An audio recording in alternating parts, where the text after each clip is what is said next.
تقریباً 25 برس میں تمام عالم اسلام آزاد ہو گیا. سن 47 میں پاکستان بن گیا، مشرقی اور مغربی پاکستان 2 خطوں پر مشتمل. انڈونیشیا آزاد ہو رہا ہے، ملیشیا بن گیا ہے، ایک ایک کر کے عرب ممالک آزاد ہو رہے ہیں. تمام مسلمان ممالک تقریباً اکثریت والے آزاد ہو گئے. لیکن یہاں سے نوٹ کیجئے، دم لیا تھا نہ قیامت میں ہنوز، پھر تیرا وقت سفر یاد آیا. یہ جو کولونیلزم تھا جس کی بساط لپیٹی گئی ہے اس صدی کے وسط میں، یہ کرسچین کولونیلزم تھا. انگریز کون تھے؟ عیسائی. فرانسیسی کون تھے؟ ولندیزی کون تھے؟ ہسپانوی کون تھے؟ اطالوی کون تھے؟ یہ عیسائیوں کی کولونیل حکومتیں، نو آبادیاتی حکومتیں. وہ بساط ذرا طے ہوئی تھی کہ اسی وقت ورلڈ بینک قائم ہوا، کچھ عرصے بعد IMF قائم ہوا، اور اس سازش کا سارا سلسلہ شروع ہو گیا جو خلیج کی جنگ کے بعد عوام کے سامنے بھی علم نشرہ کر دی گئی. وہ سازش کیا ہے اسے سمجھ لیجئے. چوتھا دور ابھی جاری ہے. اس کو مختصر طور پر تو یوں کہوں گا کہ ایک سیلاب آ رہا ہے نیو ورلڈ آرڈر کے نام سے. نیو ورلڈ آرڈر، اور نیو ورلڈ آرڈر اصل میں کیا ہے؟ براہ راست حکومتیں نہیں ہوں گی دوسروں کی، انہی میں سے لوگوں کو بٹھاؤ، لیکن مالیاتی شکنجے میں جکڑ لو. کام یہ کریں، محنت یہ کریں، صبح سے شام تک مشقت یہ کریں، اپنے سودی نظام سے، اپنے ورلڈ بینک سے، اپنے IMF سے ان کی محنت اور ان کی کمائی کی ملائی کھینچتے چلے جاؤ، چھاچ ان کو بھی دیتے رہو. یہ پورا فلسفہ یہود کا ہے، زائنزم کے نام سے جو دنیا میں چل رہا ہے. یہود کا کہنا یہ ہے کہ اصل انسان صرف ہم ہیں. 13 ملین یا 14 ملین، 1.5 کروڑ سے بھی کم انسان دنیا میں یہودی ہے.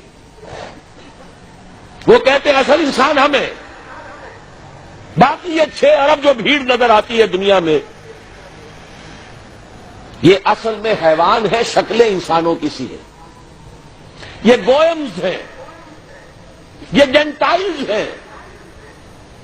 ان گوئمز اور جینٹائلز کا خون چوسنا ہمارا حق ہے، جیسے گائے کا دودھ پینا ہمارا حق ہے، بیل کو ہل میں جوتنا ہمارا حق ہے، گھوڑے کو ٹانگے میں جوڑنا ہمارا حق ہے. البتہ گائے کو بھی کچھ چارہ تو ڈالنا پڑے گا نا، بھوکی مرے گی تو دودھ کہاں سے لوگے؟ گھوڑے کو بھی شام کو کچھ دانہ ڈالو گے تو اگلے روز اسے ٹانگے میں جوت سکو گے. اس درجے میں اس بقیہ نوع انسانی کو سب سسٹمز لیول کے اوپر تو باقی رکھو، باقی ان کی محنت، ان کی کوشش، ان کی جد و جہد.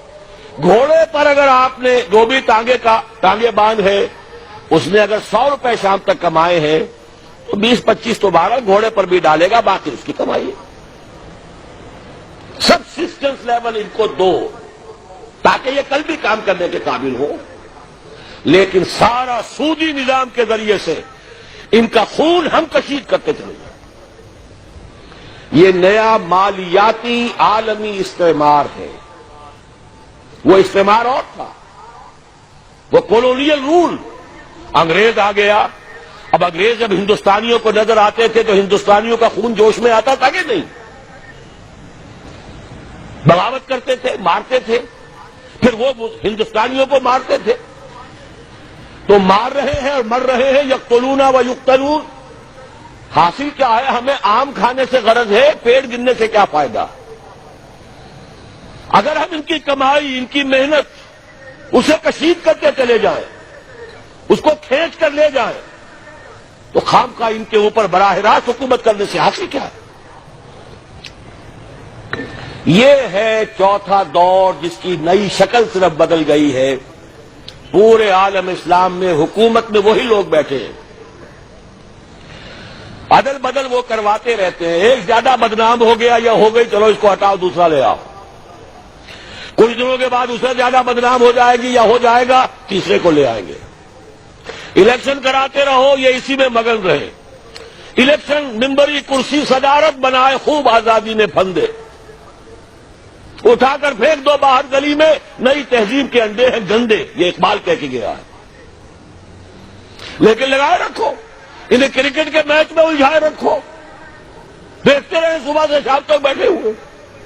انہیں پتہ ہی نہ چلے کون ہمارا خون چوس رہا ہے، کتنی جوکیں لگی ہوئی ہیں میرے جسم کے ساتھ اور وہ میرے خون کو چوس رہی ہیں، انہیں پتہ ہی نہ ہو. مست رکھو. اقبال نے تو کہا تھا نا، مست رکھو ذکر و فکر صبح گائی میں اسے. اس سے کہیں زیادہ لذت جو ہے وہ اب وہ میچ دیکھنے میں آ رہی ہے. لگاؤ ان کو، طرح طرح کے نام سے جو ہے جوئے کے اندر لگاؤ. یہ تمام دھندے اس لیے ہیں، یہ اس میں مگن رہے حیوانوں کی طرح. اور یہ بھی نوٹ کر لیجئے، یہ بھی ان کے پروٹوکول میں ہے، اخلاقی اعتبار سے انہیں کرپٹ کر دو. انہیں تمیز ہی نہ رہے بیٹی میں اور بیوی میں، انہیں تمیز نہ رہے مرد اور عورت میں. حیوان، بالکل حیوان، حیوان بنا دو. انسانیت کہیں رہ گئی تو کسی اور بغاوت کا اندیشہ ہے. عورت کو باہر نکالو گھر سے، اسے شمع محفل بناؤ، اسے ہتھیاروں، اسے اشتہاروں کا موضوع بناؤ. موٹر سائیکل کا اشتہار ہے تو عورت، چائے کا اشتہار ہے تو عورت. یہ سارے کھیل یوں ہی نہیں ہو رہے. Protocol of the elders of the Zion 1897 کے ان کا ذرا مشاہدہ کی، جو معلوم ہو جائے گا جو کچھ ہو رہا ہے وہ یہود کی وہ سازش. حضور صلی اللہ علیہ وسلم کی اس مقصد بعثت کی تکمیل کا سیلاب جب چلا تھا، تھمتا نہ تھا کسی سے سیل رواں ہمارا. کس نے روکا؟ نہ ایرانیوں کی تلواریں روک سکی، نہ رومی لیجنز، رومی فوجی دنیا جو ہے تھراتی تھی ان کے نام سے، نہیں روک سکے اس سیلاب کو.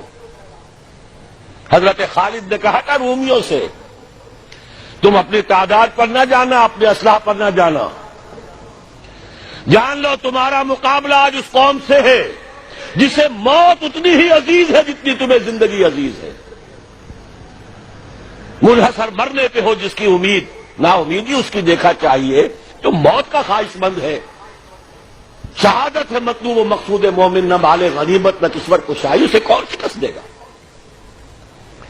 تو اچھی طرح سمجھ لیجئے یہ سارا پیکج ہے. یہ پیکج کا لفظ آج کل بہت استعمال ہو رہا ہے. پیکج، یہ پورا پیکج ہے. انسان کو حیوان بناؤ، جنسی اعتبار سے حیوان،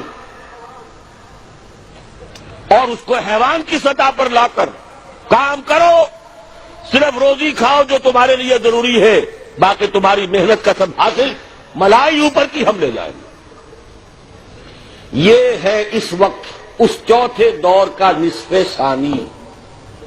شکل بدل گئی ہے، صورت تبدیل ہو گئی ہے. ابھی ہم غلام ہیں.